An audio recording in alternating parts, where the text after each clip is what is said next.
Дәлелді алыстан іздеп қандай қажеті бар?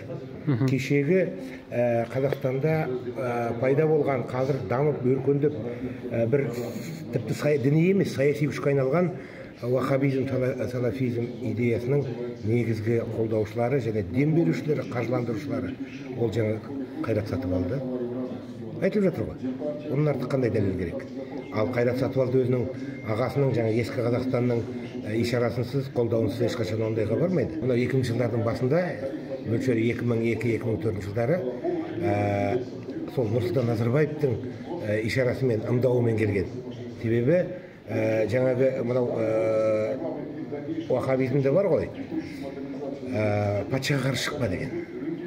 Осының өзі сол кездегі мынау жеке дара билікті қолдаудың бір инструментарий ретінде пайдаланылды. Сондықтан алдыда Қазақстанда қазір діни негізде бөлшектеу басталып кетті.